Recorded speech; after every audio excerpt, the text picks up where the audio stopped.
entender a forma de organização social.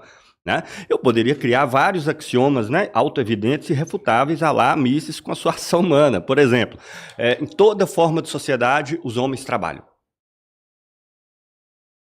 Tem gente que acha que isso é marxismo. Né? Por isso, para Marx, por exemplo, isso não diz nada. A questão é a gente entender as formas de trabalho em todas elas, que são muito diferentes. Eu poderia falar assim, em toda forma de sociedade, os homens produzem valores de uso. Ou seja, coisas que servem de alguma forma para atender às suas necessidades. Está presente em toda forma de sociedade. Eu poderia falar assim, em toda forma de sociedade, os homens cooperam entre si para poder fazer isso. Tá, então inventei o quarto axioma aqui para a gente explicar toda a realidade humana. Tá entendendo?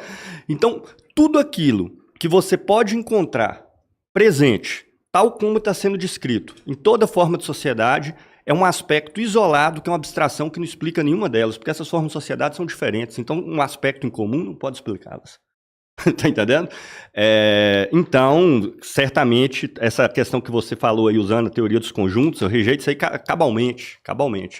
Se nós vivemos a sociedade capitalista como uma sociedade específica, uma sociedade onde as mercadorias se generalizam, não é que há mercado no capitalismo, havia mercado no Egito Antigo, mas a enorme minoria das coisas eram produzidas para o mercado, onde o mercado se generaliza, onde as pessoas perdem o vínculo direto com aquilo que ela precisa para sobreviver, ela só consegue pelo mercado de trabalho, não está vinculada à terra, aos instrumentos, às cooperativas, a uma sociedade específica, uma sociedade que está orientada, o cerne da sociedade, não a atendimento de necessidades e valores de uso. O atendimento às necessidades vai de contrabando nessa coisa toda. Está orientado o quê? A lucratividade, a acumulação de capital, dinheiro, a coisa dos últimos séculos, completamente inédito. Você vai achar uma exceçãozinha ou outra em milênios da história. Se ela tem essas características específicas que inclusive façam que os indivíduos ajam de formas antes inconcebíveis. Por exemplo, o indivíduo, a ação humana do indivíduo que hoje rege a nossa sociedade, visando acumular por acumular, essa ação humana era inconcebível em quase toda a história humana. Eu já falei que na Grécia isso chegou a acontecer nos casinhos muito específicos, e olha que é uma exceção, nas minas de Lauro, lá minas de prata, e a prata era muito útil para a Grécia, porque eles passaram a comprar trigo, o terreno grego era muito improdutivo para o trigo, era muito produtivo para azeitona e uva. E muito improdutivo para o trigo, só que você não sobrevive, né, tomando azeite e vinho o dia inteiro, eles precisavam do trigo. Até que eles falaram, opa, nosso terreno é bom, a gente vai fazer muito azeite, vinho, vender e vai comprar o trigo lá de fora, mas não dava, sem a prata não dava. Então quem tocava o empreendimento da prata, realmente acumulava por acumular. Cara, Sófocles, que é um dramaturgo, fala que narra isso como um absurdo, Platão narra isso como um absurdo, Aristóteles narra isso como um absurdo, todos os registros que a gente tem, você fala, como é que pode assim, o cara tá aplicando prata para extrair mais prata, isso não tem nenhum sentido, isso é uma relação irracional, hoje pra gente isso é natural. Né? Isso porque a Grécia ainda essa coisa era mais desenvolvida, fora de lá a gente não consegue nem conceber isso aí, tá entendendo? Então veja, o problema, meu caro Miorim, é que em cada ação humana, e aí você não respondeu de novo a pergunta anterior que eu fiz sobre os indivíduos, né? Qualquer escolha que se faz, você faz a escolha sobre condições que mudam, inclusive, ao longo da história. Existem condições concretas, materiais, sociais, humanas, que antecedem a qualquer escolha. A ideia do Mises, que funda tudo na escolha, sabe o que Mises faz? Ele universaliza a característica do mercado financeiro para toda a história da humanidade. Que são lá indivíduos com seu capital, escolhendo onde vão colocar, onde vão alocar e etc.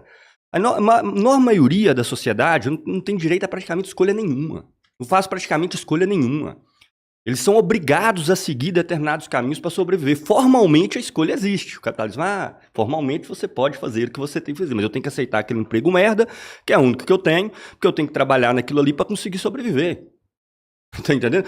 Você poderia não ter escolhido não fazer isso, você teria morrido. Eu escolheria morar em outro bairro, mas eu não tenho condições de morar em outro bairro que eu não consigo pagar. Para 90% da humanidade, ele não tem escolha nenhuma nas questões substanciais, só tem escolhas em questões triviais e de menor relevância.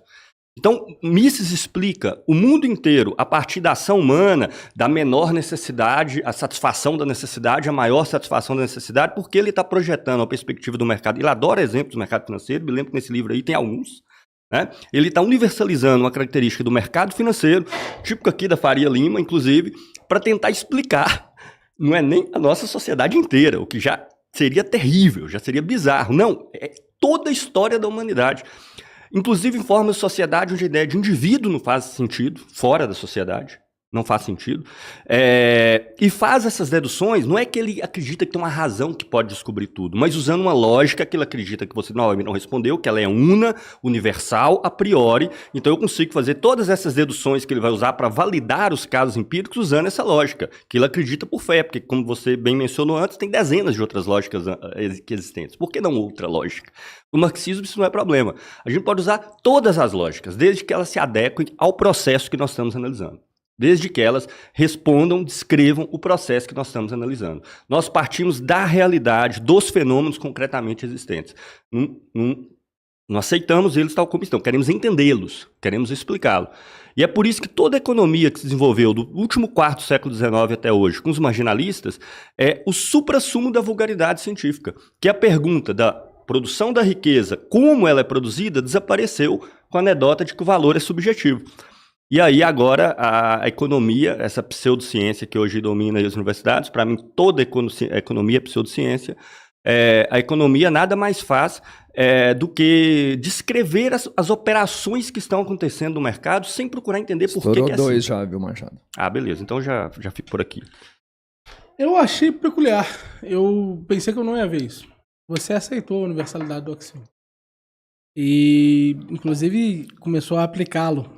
E de alguma forma tratou como se isso fosse diminuí-lo. A gente sabe, quando a gente aceita um axioma como necessário e universal, isso tem repercussões lógicas muito importantes. Depois a gente pode ter uma conversa, escrito, logicamente, sobre isso. Isso é uma coisa que não dá para fazer aqui, mas eu adoraria te demonstrar que aceitar a universalidade de um axioma é exigir dele maior potencial explicativo. Foi isso que deu origem, inclusive, a várias das noções do Ockham. Se nós temos premissas mais universais, vamos a elas antes de elementos menores. Há uma necessidade explicativa dos fenômenos, das hipóteses, ter uma prioridade de observação em relação a todos os outros fenômenos. Infelizmente, eu não tenho tempo hábil aqui para a gente estudar as repercussões que é aceitar um axioma do tipo. Porque todos os marxistas com quem eu debati e conversei até hoje sempre negavam a universalidade do axioma. Eles diziam que não era o caso, que esses axiomas e essas coisas eram todas verdades, para todos os momentos históricos. Então, se elas são, de fato, todas verdades para os momentos históricos, nós temos implicações daí, implicações formais. Porque, veja, Marx faz essa brincadeira. Marx afirma com todas as palavras,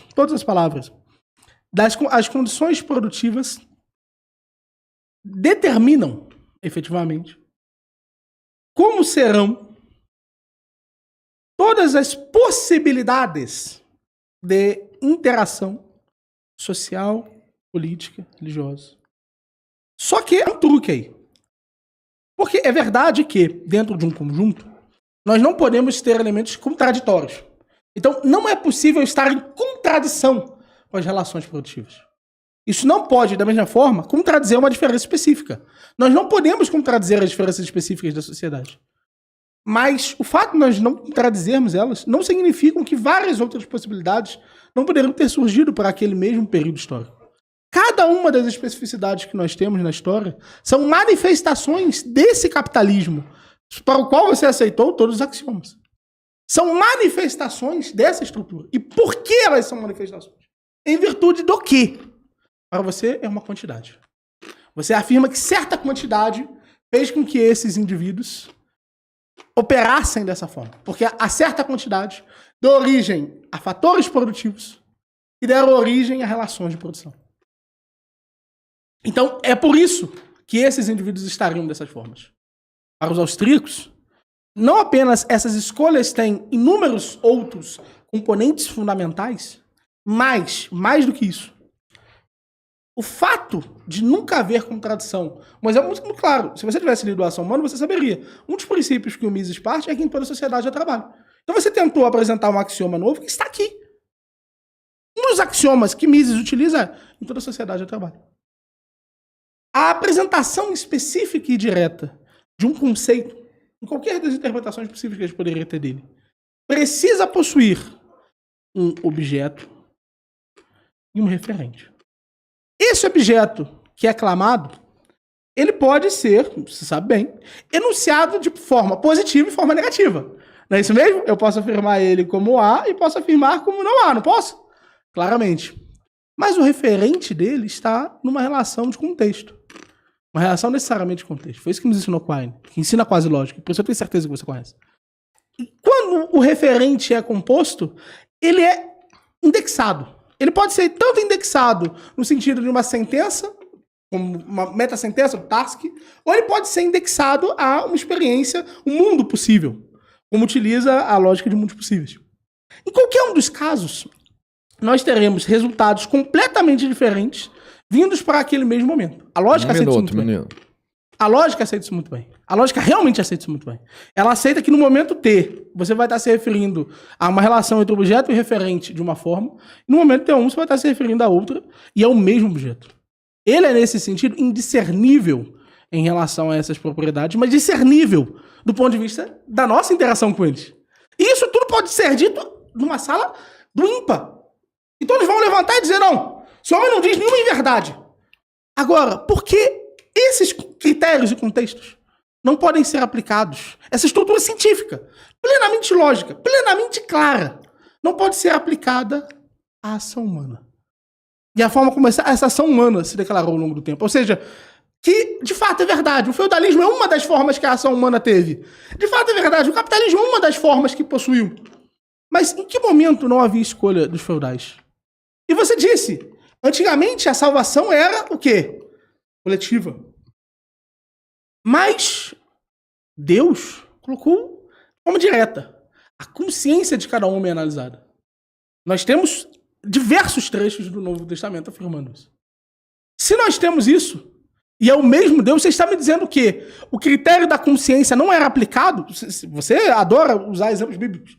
O critério da consciência não era aplicado para os judeus do Antigo Testamento? É lógico que era. Eles estavam sendo avaliados por esse momento. Ainda que Deus tivesse, nas suas interações com esses indivíduos, não afirmado isso. Mas eles estavam o tempo inteiro sendo analisados pela sua consciência. E você diz, essa noção de indivíduo é nova. E eu digo para você, nós podemos tratar essa noção de indivíduo em diversos momentos da história. Nós temos, pelo menos desde o início da filosofia, excelentes exemplos de utilizações filosóficas relevantes para esse problema. Os estoicos, por exemplo, tinham uma linguagem fortemente relacionada ao indivíduo. Não é verdade? Santo Agostinho tinha uma relação fortemente relacionada ao indivíduo. Por quê? Porque a confissão é individual. A confissão é individual, ela tem essa característica. Então, se todos os momentos específicos desse indivíduo, inclusive do indivíduo que significa o mundo, são repetidos, então por que nós precisamos abstrair eles por uma divisão metodológica que impõe uma recompreensão dessa estrutura? Ou seja, a história definiu ela de uma forma que diz aqui um momento e aqui outro momento. Uma divisão arbitrária, que declara esses são os seus princípios e aqueles são os seus princípios. Ao invés de entender essa demarcação histórica específica e direta, ela é uma demarcação que ela relata certas tendências de comportamentos. E não claramente o que estava acontecendo em cada um dos momentos. Isso só pode ser afirmado, aí sim, pelo que é comum ao homem em todos os momentos. Você decide tanto quanto o homem medieval. Estourou 2, Miorinho. Eu respondo, depois faço a Depois já pergunta. faz sua pergunta. Isso, agora, depois você tem 2 perguntas para fazer. Isso, legal, adorei. Aí tem um monte de questão legal para ser tratada. A primeira delas, o que eu procurei mostrar é que tudo aquilo que é universal, nada disso pode ser axiomático, pode ser axioma. A sociedade humana não pode ser tratada de forma axiomática. Justamente porque, por ser universal, não pode explicar nada que acontece na sociedade humana, porque sobre a base desses aspectos universais, a sociedade muda substancialmente o tempo inteiro. E aí eu dei os exemplos na resposta passada, não vou nem voltar. Então o que eu estou negando é a possibilidade de usar método axiomático, ou seja, que parte de um dogma, axioma é isso, é dogma, que parte de um dogma para poder deduzir a sociedade inteira. E volto a insistir, a lógica a matemática, para mim, está tudo submetido aos fenômenos da realidade. Então, 2 mais 2 é sempre 4. É mesmo. Quanto que é 2 quilos de tomate mais 2 metros de tecido? Não faz sentido a pergunta. As coisas, para se somarem, elas precisam ser qualitativamente iguais quanto àquele aspecto que você está considerando. E mais, elas têm que se somarem, porque senão já pode ficar somando coisas aí que não tem sentido nenhum. Então, nem a matemática, nada disso tem qualquer validade que independa, exceto enquanto sistema formal, né? As regras internas, mas isso Né? Não tem qualquer validade na realidade se aquilo não se adequar à realidade. Portanto, eu não posso tirar conclusão lógica nenhuma de axioma nenhum, se eu não estiver analisando os processos reais que estão acontecendo. Né? Então, nem a lógica eu aceito como sendo capaz de provar o que quer que seja, se essa lógica não corresponder a processos reais bem determinados. Então, não é eu faço todo um aparato lógico, como faz Mises, vou aqui tergiversando, tagarelando, fazendo um monte de deduções a partir daquele axioma, e agora eu vou lá validar essa coisa no mundo. E o problema é que no axioma dele, e de qualquer outro, já está contido tudo aquilo que ele quer demonstrar. Por isso que esses métodos axiomáticos são puramente tautológicos. Diz o mesmo do mesmo. Ou seja, tudo aquilo que ele quer defender para a sociedade já está contido nas premissas que ele assumiu. O marxista, vocês não precisam acreditar em nós não partimos de nenhuma premissa universal. Nós partimos dos fenômenos e examinamos. Vocês podem até olhar as análises nossas dos fenômenos e tentar identificar os erros, e a gente discute. Mas a gente não parte de dogma nenhum, não parte de preceito conceitual nenhum para ser aplicado à realidade. Então, outra legal também, eu vou aproveitar para discutir, e outra, você mencionou, que bom que você mencionou a questão do indivíduo aí no final, e dá para dar mais concreção ainda ao que eu estava falando. Olha que loucura. Ele fala que os estoicos falam muito dos indivíduos. O estoicismo é a escola que se vai desenvolver na decadência da filosofia grega, justamente quando a comunidade grega, pela conquista macedônica, do nosso famoso Alexandre o Grande, se desmorona. E eles perderam aquele vínculo, aquela participação na polis que existia antes. E por isso que eles passam a ser extremamente pessimistas, com um sentimento individual e pessimista, mas o vínculo comunal era tão grande que eles ainda tinham uma ideia do cosmos, do qual participa todo mundo. E eles pensavam, enquanto indivíduos ali, em busca da ataraxia, que era assim, um estado de não perturbação da alma, em relação a esse cosmos, porque eles também não conseguiam se ver, nem nesse caso, como indivíduo isolado que a gente pensa hoje. Que parece que não depende da sociedade para nada, porque o nosso vínculo com a sociedade se dá todo mediado por dinheiro. A gente acha que a gente é responsável por tudo, mas eu acho que não tem nada aqui nessa sala que foi um de nós que produziu. E talvez nenhum de nós aqui tenha a técnica para fazer absolutamente nada disso. E a gente não percebe que, se é verdade que a sociedade deve oferecer espaço para decisões que são puramente nossas, nós também temos obrigações para com a sociedade. O marxismo é isso. Né? O que diz respeito à sociedade, nós decidimos coletivamente. O que diz respeito ao que eu me apropriei, aí eu faço o que eu bem entender. Mas não é a ideia do liberalismo de cada um faz o que quiser. Né? E, evidentemente, isso não pode ser aplicado ao tal do axioma da ação humana, porque na ação individual tem condicionantes sociais que determinam todas as ações e, portanto, tem que ser examinado primeiro. Então, quando o marxismo vai, por exemplo, focar, em primeiro lugar, na estrutura, no que as pessoas chamam de estrutura econômica, é pelo simples fato que a sociedade tem uma lógica reprodutiva, ou seja, a gente Um minuto de resposta. Tá, falta um. Depois da pergunta. A gente não recria a sociedade todos os dias e tem alguns aspectos que a sociedade precisa reproduzir necessariamente para ela continuar existindo. Então, eu preciso analisar esses aspectos necessários para depois ver o campo de possibilidades, para depois ver o campo de escolhas. Por exemplo, quando o marxismo quer lutar para fazer uma revolução, é porque a gente avalia que, primeiro, há possibilidade disso acontecer e é necessário a gente fazer para não caminhar para o abismo. É baseado nessa análise que a gente quer disputar a consciência das pessoas para lutar por esse caminho. Então, a escolha aqui não é isolada, ela não vem de um axioma abstrato e nem de uma aplicação lógica externa, que independe da análise do processo. Né? E é por esse caráter reprodutivo, inclusive, que causalidade é das categorias mais fracas que existe na história da filosofia. Não é que não exista causa, mas, veja, a causa remete a um elemento, que remete a um elemento, que remete a um elemento, onde é que isso vai parar? A sociedade, essas coisas se repetem. E onde está a causa primeira? Você vai lá e estabelece dogmaticamente uma parada. Para dar um exemplo prático aqui, eu vou entrar no tempo da minha pergunta, tá? Que a minha pergunta vai ser rápida. Para dar um exemplo prático aqui, como é que causalidade não é que não existe, mas é uma categoria fraca, frágil, que explica porra nenhuma. Nós, sem razão, o primeiro livro do Capital, Marx não utiliza isso em lugar nenhum. Só para criticar, em alguns momentos. O que causou a crise de 2008? Causou a crise de 2008 foi as hipotecas hipervalorizadas de imóveis lá nos Estados Unidos. Tá, tudo bem, mas as pessoas deram calote nas hipotecas. Mas por que as pessoas deram calote nas hipotecas? Qual que é a causa disso? Por que as pessoas deram calote nas hipotecas? Porque se desvalorizou o preço dos imóveis. O imóvel valia 300 mil, passou a valer 150, a pessoa estava endividada, fez a dívida lá quando valia 300, ela tinha que pagar mais que o imóvel valia. Então foi isso que causou. Mas por que o imóvel desvalorizou? Ora, desvalorizou porque as pessoas passaram a comprar menos imóveis e teve oferta demais. E por que as pessoas passaram a comprar menos imóveis?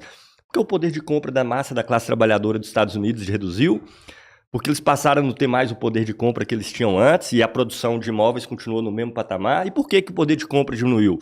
Porque o salário reduziu, o poder de compra do salário reduziu, porque o desemprego aumentou, porque emprego de alta qualificação saiu dos Estados Unidos. O que eu estou querendo dizer com isso? Você já chegou na sociedade inteira. Você não chega numa causa primeira. Você está entendendo? Que é a partir do qual explica todo o resto. Causa vai te dando uma ordem, só que a sociedade tem uma estrutura reprodutiva. Qualquer causa primeira que você coloca é arbitrário. Você fez um corte arbitrário ali, criou uma causa unilateral. Causa não explica nada. Causa não explica nada. É uma da categoria das mais fracas que existe. Né? E no marxismo, o papel de causalidade tem é restritíssimo, é extremamente restrito. Quando você está falando de causa, é porque não tem importância. Quer dizer só o seguinte, é aquele âmbito ali que você tem que estudar para entender. Né? Vou para a minha pergunta. Tá. E Santo Agostinho, decadência do Império Romano, colapso total do Império Romano, justamente quando a sociedade se fragmenta, o grau maior de individualização aumenta. Eu quero ver se achar Santo Agostinho, os estoicos, que nem é o indivíduo do liberalismo e de Mises, lá na Mesopotâmia, no Egito, em sociedades pré-generalização da propriedade privada. Tá? Nos Incas, nos Astecas. Você vai ver que esse indivíduo não existe. Ele não é concebível nessas formas de sociedade. Tá? E o liberalismo projeta o indivíduo do capitalismo para a humanidade inteira. O Mises, né, indo mais além, como o supra-sumo da vulgaridade, ele projeta a realidade do mercado financeiro, de grupinho que fica metido comprando ação em bolsa de valores, para explicar a humanidade inteira. Isso é inconcebível em quase todas as formas de sociedade. E ele faz isso por quê? Porque ele pega um axioma arbitrário, aplica arbitrariamente uma lógica e impõe aquilo ali como critério para analisar qualquer período histórico e qualquer situação concreta e particular. Isso, evidentemente, não serve para nada, só para justificar uma ideia que ele já tem antes, e criou o sistema para justificar aquilo. Então, o valor científico, para mim, do Mises é nenhum, é nada. Mises pode ser jogado na lata de lixo sem a menor hesitação. O papel que Mises tem na história do pensamento é zero. E eu reconheço que tem liberais que têm papel. Adam Smith é um autor relevante. Eu concordo com o Smith? Não, é um autor relevante. David Ricardo é um autor relevante. Mises não tem relevância nenhuma. Mises serve... é um autor relevante? Poucas coisinhas. Algumas coisinhas. Melhor do que Mises, Mas Mises é o professor, né, de Hayek. Então... não tem nenhum problema isso aí. Então ele é relevante. Oi? Pausei aqui enquanto vocês perguntam. Tá, pronto? beleza, tranquilo. Mas assim, eu vou